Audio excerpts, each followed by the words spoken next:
भाजपा अध्यक्ष सतीश पूनिया का करौली दौरा ऐतिहासिक रहा। पूनिया के स्वागत में हजारों की संख्या में कार्यकर्ता उमड़ पड़े। करौली, गंगापुर आदि स्थानों पर सैकड़ों की संख्या में स्वागतदार लगाए गए। फूल मालाएं से उनका स्वागत किया गया। कार्यकर्ता भावी मुख्यमंत्री के रूप में सतीश पूनिया जैसे नारे लगा रहे थे। यह एक नया संदेश भी देकर गया। कार्यकर्ता उन्हें एक मुख्यमंत्री के रूप में देख रहे थे। डॉक्टर पूनिया ने भी कांग्रेस पर अनेक आरोप लगाए। डॉक्टर पूनिया का पूरा भाषण आप सुने। कार्यक्रम था, एक शहीद की मूर्ति का अनावरण है, लेकिन बहुत अरसा हो गया था कार्यकर्ताओं से मिले हुए। यहाँ पर अभी आने वाले समय में पंचायती राज के चुनाव भी होंगे।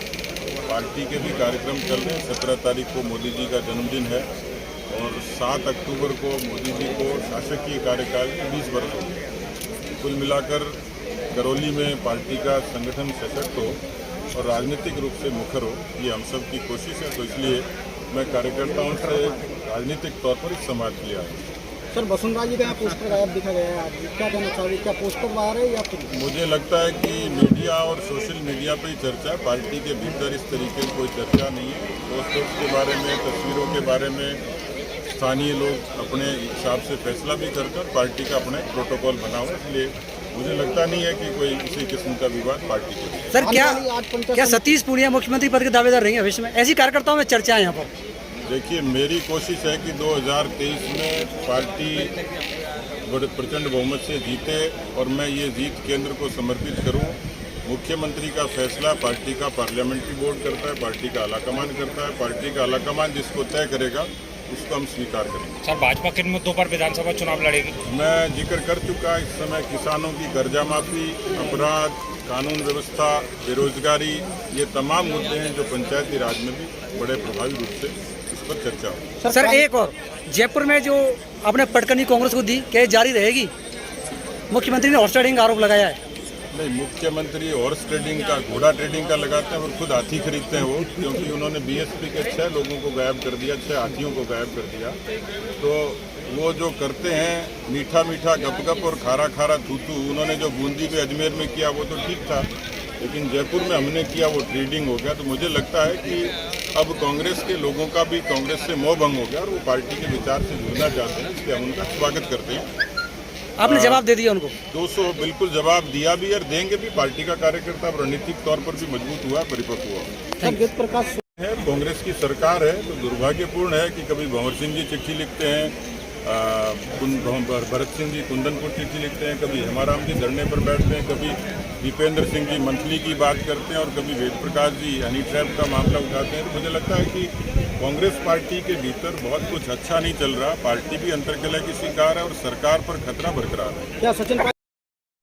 भाजपा अध्यक्ष सतीश पूनिया जयपुर से कार के द्वारा सवाई माधोपुर जिले के गंगापुर सिटी पहुंचे। गंगापुर से पहले बामनवास आदि स्थानों पर उनका भव्य स्वागत हुआ। गंगापुर सिटी में पूर्व विधायक मानसिंह गुर्जर के आवास पर उनका जोरदार स्वागत किया गया। इससे पहले हेमेंद्र तिवारी, महेंद्र सिंह लोढ़ी आदि कार्यकर्ताओं ने उनका गंगापुर सिटी स्वागत किया। गंगापुर सिटी से वे करौली के लिए रवाना हुए। सलेमपुर, कुड़गांव, बीजलपुर, कैलादेवी मोड़, सायपुर मोड़, गतका की चौकी आदि स्थानों पर भाजपा के कार्यकर्ताओं ने उनका बैंड बाजे और फूल मालाओं के साथ स्वागत किया। इस दौरान उनके साथ भाजपा जिलाध्यक्ष बुढ़ीलाल डकोलिया, भाजपा किसान मोर्चा के प्रदेश मंत्री अशोक सिंह धाबाई, भाजपा जिला महामंत्री देवेंद्र बैसला, नगर परिषद के नेता प्रतिपक्ष कुलदीप सिंह धाबाई, हिंडौन सिटी से हेमेंद्र वशिष्ठ, धर्मा डागोर आदि कार्यकर्ता विशेष रूप से शामिल रहे। सतीश पूनिया की खासियत यह भी है कि उन्होंने एक एक कार्यकर्ता का नाम लेकर पुकारा, इसकी काफ़ी चर्चाएं रही। हिंडौन सिटी के भाजपा कार्यकर्ताओं ने जैसे ही उनका बिदरखा गांव गंगापुर सिटी के पास स्वागत किया तो उन्होंने भाजपा जिला उपाध्यक्ष ललित शर्मा से हिंडौन सिटी के वरिष्ठ कार्यकर्ता कप्तान कपूर चंद शर्मा के स्वास्थ्य के बारे में जानकारी ली, उनके हालचाल पूछे। इससे कार्यकर्ताओं को काफ़ी प्रसन्नता हुई।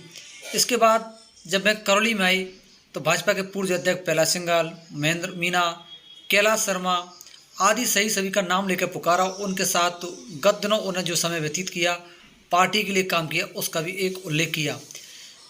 कुल मिलाकर अर्थ यह रहा कि सतीश पूनिया को करौली जिले के लगभग 100-150 से अधिक कार्यकर्ताओं के नाम याद रहे। पूनिया के एक दौरे में खास बात यह भी सामने निकल के आई कि अधिकतर भाजपा कार्यकर्ता उन्हें भावी मुख्यमंत्री रूप में देखने लगे हैं। इसको लेकर उनके नारे भी लगे। हालांकि पूनिया ने कहा कि इसका निर्णय भाजपा संसदीय बोर्ड चुनाव के बाद करेगा उनका काम भाजपा को 2023 के चुनाव में जिताना है।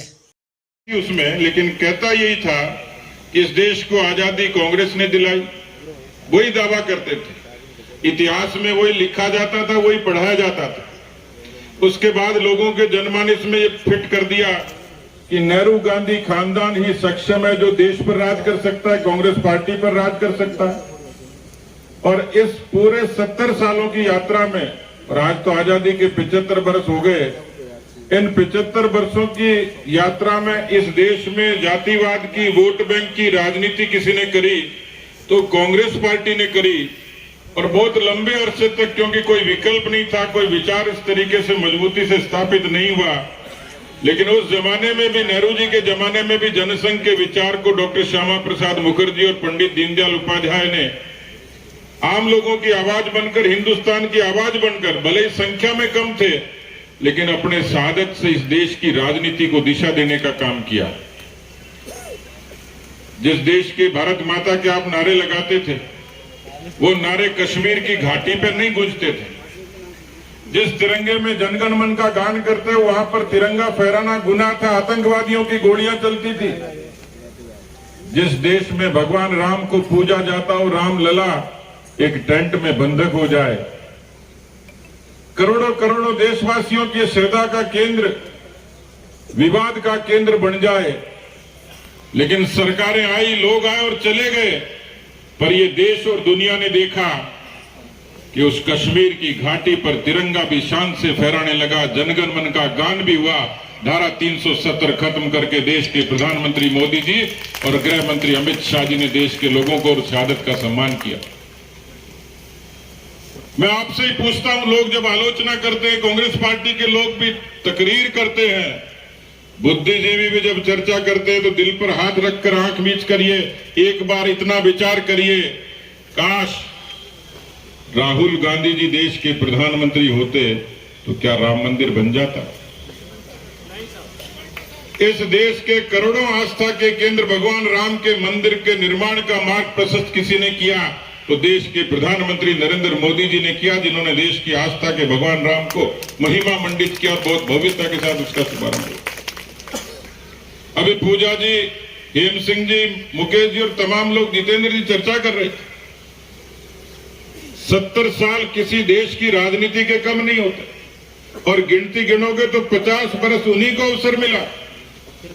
लेकिन मैं आपसे ही पूछता हूं, किस देश के, अभी चर्चा हो रही थी कि शहीदों को मान्यता वाजपेयी जी ने दी, आजकल किसानों की चर्चा है, लेकिन मैं करौली के इस मंच से ये मजबूती से कहना चाहता हूं, मैं गौरव से कह सकता हूं कि करोड़ों किसानों को इस हिंदुस्तान के आजादी के बाद में, करोड़ों किसानों को यदि सम्मान देने का काम किसी ने किया था तो किसान क्रेडिट कार्ड के जरिए हिंदुस्तान के तत्कालीन प्रधानमंत्री अटल बिहारी वाजपेयी जी ने किया। फसलों की बीमा योजना उन्होंने लगाई, और 2014 में इस देश में बड़ा क्रांतिकारी परिवर्तन हुआ। उससे पहले भी देश में आंदोलन हुए थे। इस देश में लोकतंत्र पर पहरा बैठाने का काम, लोकतंत्र को बंधक बनाने का काम, ये पत्रकार बंधु बैठे हैं, प्रेस पर सेंसरशिप हो गई, आजादी छिन गई। आजादी के बाद दूसरा बड़ा ऐसा हमला था लोकतंत्र पर, उस देश की मुगलों और अंग्रेजों की गुलामी के बाद 1975 में देश पर आपातकाल। इस जगह कार्यकर्ताओं का भरपूर प्यार मिलता है। आप लोगों की बैटरी पहले तो नोकिया की तरह पूरी चार्ज थी, अभी लगता है 56 भोग के बाद ही चार्ज होगी, क्योंकि ये जब नारे लगा रहे थे तब थोड़ा सा ये हलचल कम लग रही थी। और डिकोलिया जी ने चोट तो करी अपने साथ में, मुझे लगता है कई लोग 56 भोग के चक्कर में नाश्ता भी नहीं करके आए। तो बोलिए भारत माता की, भारत माता की। ये मंच से तो ठीक आ रही है, आवाज सामने से नहीं आ रही है। इतना होने के बाद भी मैं आपकी पूरी पैरवी करूंगा कि 56 भोग आपको पर्याप्त मिले। बोलिए भारत माता की, भारतीय जनता पार्टी जिंदाबाद, बीजेपी जिंदाबाद। नरेंद्र भाई मोदी जिंदाबाद, जेपी नड्डा जी जिंदाबाद, सारे नेता जिंदाबाद, सारे कार्यकर्ता जिंदाबाद, जनता जनार्दन जिंदाबाद। कि कोई प्रशासनिक अधिकारी पूर्व सीएस घूमने के लिए निकलते हैं, उनका मोबाइल फोन छीनकर गुंडे ले जाते हैं। उदयपुर की एक घटना छपती है कि उदयपुर में एक जज साहिबा को धमकी दे दी गई। और रेप और बलात्कार की घटनाओं के बारे में तो मैं क्या बताऊं, मेरे से पहले वक्ता मेरी बहन बोल रही थी तो उन्होंने बताया कि किस प्रकार राजस्थान में रेप और बलात्कार की घटनाएं बढ़ रही हैं। अभी टोंक जिले के मालपुरा में आपने देखा, वहां पर हिंदू परिवार जो है वो सुरक्षित नहीं है। हिंदू परिवारों को वहां पर पलायन करने की आवश्यकता पड़ रही है। मैं इस मंच से भारतीय जनता पार्टी के अध्यक्ष आदरणीय सतीश जी पूनिया का साधुवाद भी करता हूं और धन्यवाद भी देता हूं कि उन्होंने मालपुरा की उस घटना का संज्ञान लिया और एक कमेटी गठित की, जिस कमेटी ने वहां पर जाकर वहां के लोगों से बातचीत कर रिपोर्ट सौंपने का काम प्रदेश अध्यक्ष जी को किया। कार्यकर्ता बंधुओं, हम सबको एक साथ आना होगा। यह सरकार कोई बहुत मजबूत सरकार नहीं है, यह वो सरकार है जो कोरोना काल में आम जन मंडल अध्यक्षों से लेकर प्रदेश अध्यक्ष तक का निर्माण होगा। आज हमारी भारतीय जनता पार्टी में 6 और 8 वर्तमान और पूर्व राष्ट्रीय अध्यक्ष है, लेकिन जो सामने वाली पार्टी है वो एक घर की परिवार की पार्टी है, एक व्यक्ति की पार्टी है। उसमें कह सकते हैं कभी सोनिया जी राष्ट्र अध्यक्ष होंगी तो कभी राहुल जी होंगे, उससे बाहर निकल कर नहीं जाती। आज हर भारतीय जनता पार्टी के कार्यकर्ता हो, साधारण सा कार्यकर्ता इस देश का प्रधानमंत्री बन सकता है।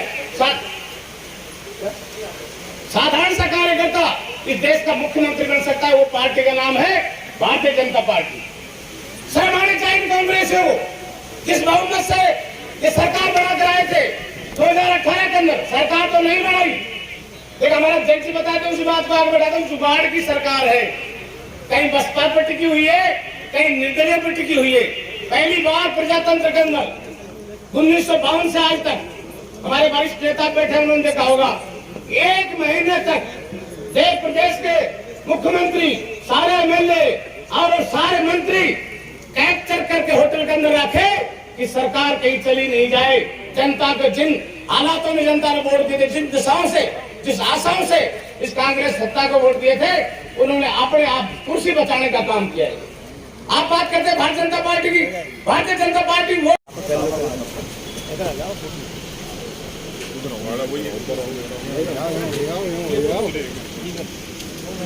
इच्छा थी सर का माला नहीं पहना पाए। ये हटो ना, सामने तो खड़े हो गए आप। सभा में है कि छप्पन भोग में है?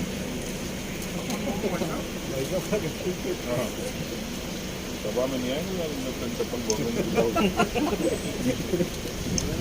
सतीश पूनिया जिंदाबाद, सतीश पूनिया जिंदाबाद, सतीश पूनिया जिंदाबाद, जिंदाबाद, सतीश पूनिया जिंदाबाद, भारतीय जनता पार्टी जिंदाबाद, जिंदाबाद।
Bharatiya Janata party, Bharatiya Janata party, Bharatiya Janata party, Bharatiya Janata party, Bharatiya Janata party जिंदाबाद।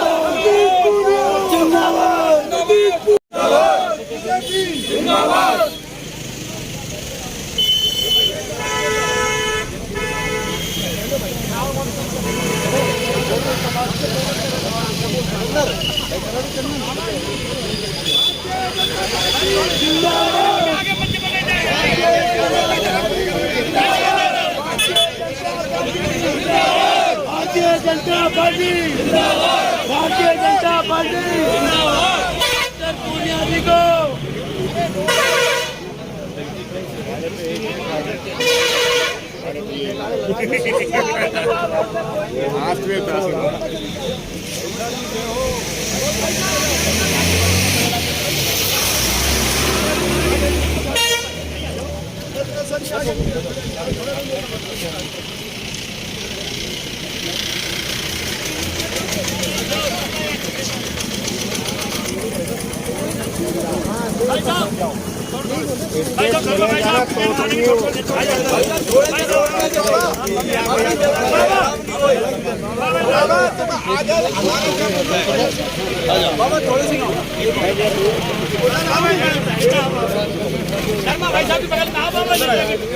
नेताजी के पास आओ, नेताजी कोई बात नहीं, यहाँ जाओ बाबा।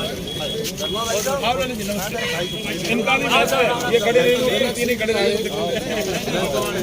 भारतीय जनता पार्टी जिंदाबाद, भारतीय जनता पार्टी जिंदाबाद, भारतीय जनता पार्टी जिंदाबाद, भारतीय जनता पार्टी जिंदाबाद, भारतीय जनता पार्टी जिंदाबाद, भारतीय जनता पार्टी जिंदाबाद, भारतीय जनता पार्टी जिंदाबाद, भारतीय जनता पार्टी सतीश पूनिया, सतीश पूनिया, सतीश पूनिया, भारतीय जनता पार्टी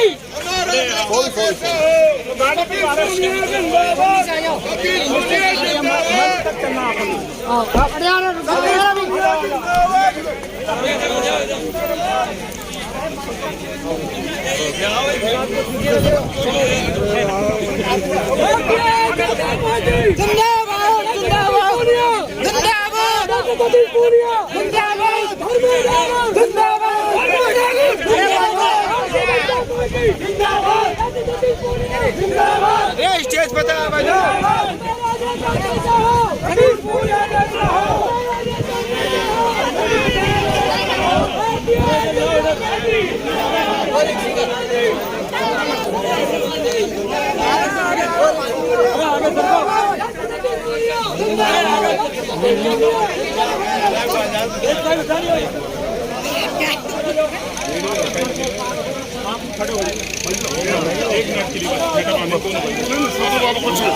अरे मगर उन्हें दर्शन दे आप समझो बहुत मंच को सो ऑटो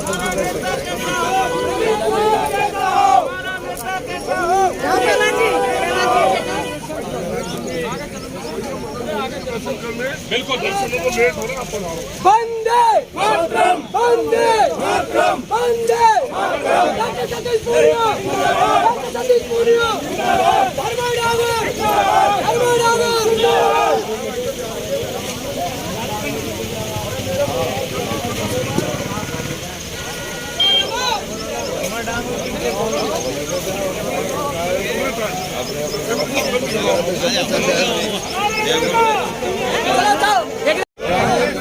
गाड़ी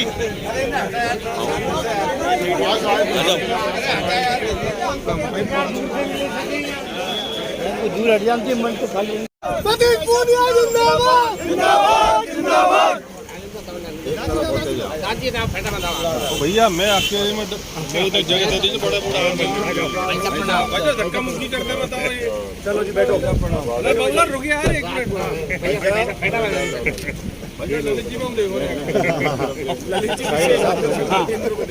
ललित जी कप्तान साहब के खास आदमी पूरी सब 84 के बुजुर्ग खड़े हैं साहब यहाँ। अभी आप बुजुर्ग थोड़ी हो गए नहीं अभी तो ये बस अब माधोपुर की तरफ सतीश जी भाई साहब जिंदाबाद, जिंदाबाद, जिंदाबाद। जिंदाबाद जिंदाबाद जिंदाबाद धर्मा ठाकुर जिंदाबाद जिंदाबाद जिंदाबाद